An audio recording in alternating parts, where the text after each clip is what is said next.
नमस्कार आत्मा मालिक, कसे आहात तुम्ही सर्व? उज्ज्वला लाईफस्टाईलमध्ये तुमचे खूप खूप स्वागत आहे. बहरलेली फुले तुम्हा सर्वांना सुगंध देवो, परमेश्वर तुम्हाला सुखात ठेवो, अशी मी माझ्या सद्गुरूंच्या चरणी अगदी मनापासून प्रार्थना करते आणि आजच्या व्हिडिओला सुरुवात करते. आजच्या व्हिडिओमध्ये आपण संतांबद्दलचीच माहिती आजच्या व्हिडिओत आपण जाणून घेणार आहोत. संत म्हणजे अखंड नामात गुंतलेला, अखंड परमेश्वराचे नामस्मरण करणारा, ध्यान करणारा, परमेश्वराचे चिंतन करणारा, परमेश्वराविषयी मनात जास्तीत जास्त आवड असलेला, त्यालाच म्हणतात संत. ज्या भक्ताला परमेश्वराचे प्रेम प्रकट होते त्याला संत म्हणावे. संत संगतीतून आपल्याला अध्यात्माचे ज्ञान मिळते, मनाला शांती मिळते. संतांच्या सहवासात राहिल्यामुळे आपले मन प्रसन्न राहते, परमेश्वराची आपल्याला आवड निर्माण होते. संत हे देव आहे, शांती हे संतांचे मुख्य लक्षण आहे. जिथे आल्या गेल्याला अन्न दिले जाते, भुकेल्याची भूक भागवली जाते, आंधळ्या पांगळ्याला दान दिले जाते, जास्तीत जास्त अन्नदान केले जाते आणि परमेश्वराचे नामस्मरण ज्या घरात जास्तीत जास्त होते तिथे संतांना जाण्यास आवडते. ज्या संतांच्या सहवासात राहिल्यानंतर मनाला प्रसन्न वाटते, मन आनंदी होते, परमेश्वराचे नामस्मरण कसे करावे याचे ज्ञान आपल्याला मिळते, तो संत देवच असतो.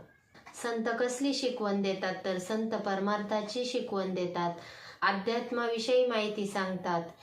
आपण नामस्मरण केल्याने काय होते, नामस्मरणात किती ताकद आहे, ध्यान का करावे, कशासाठी करावे, ध्यान केल्याने काय होते, परमेश्वराचे नामस्मरण कसे करावे, ही सर्व माहिती संत आपल्याला देत असतात. त्यामुळे संत हे एक प्रकारे आपल्याला ज्ञान देतात.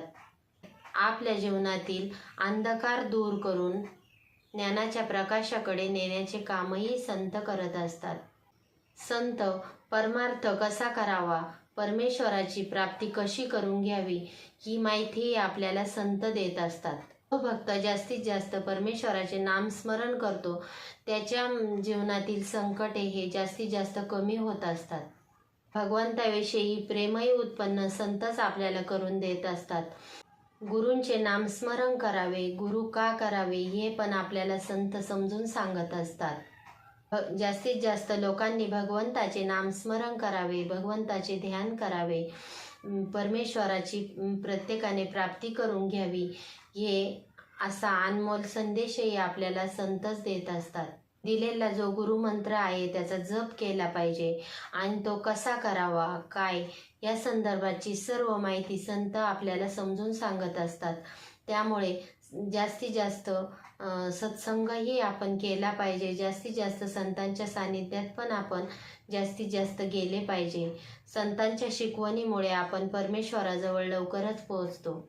अनेक संत महात्मे होऊन गेले, त्यांनी अन्नदानाचे, गोरगरिबांना खायला देण्याचे, प्रत्येकाच्या आत्म्यात परमेश्वर आहे, भुकेल्याची भूक भागवा, हे सर्व मार्गदर्शन संतांनी केलेले आहे. म्हणजेच परमेश्वरापर्यंत जाण्याचा मार्गही आपल्याला संतच दाखवत असतात.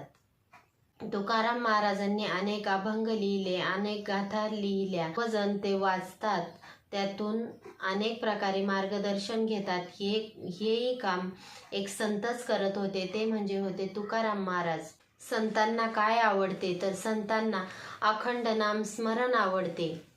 गुरूंबद्दल पण तुकाराम महाराजांनी खूप छान अभंग लिहिलेले आहेत. ज्ञानेश्वर महाराजांचे पण अभंग खूप छान आहेत. जेव्हा आपण ज्ञानेश्वरी वाचली तर आपल्याला कळेल, तुकाराम महाराजांची गाथा वाचली, तुकाराम महाराजांचे अभंग वाचले तर आपल्याला या सर्वांची जाणीव होईल. एक संतच आपल्याला अनेक प्रकारे मार्गदर्शन करत होते. असे अनेक संत होऊन गेले, त्यांनी परमेश्वर प्राप्तीचा मार्ग भक्तांना समजून सांगितला. हे सर्व काम संतांनी केले. समाजाला समजून सांगण्याचे काम सत्संगाद्वारे संतांनीच केले. संतांचा सहवास आपल्या जीवनात खूप महत्त्वाचा असतो. अशा प्रकारे संतांबद्दल थोडीशी माहिती समजून सांगितलेली आहे. व्हिडिओ जर आवडला तर जास्तीत जास्त व्हिडिओला लाईक करा, शेअर करा, सबस्क्राईब करा. पुन्हा भेटू अशाच नवीन एका व्हिडिओसोबत. तोपर्यंत तुम्हा सर्वांना आत्मा मालिक.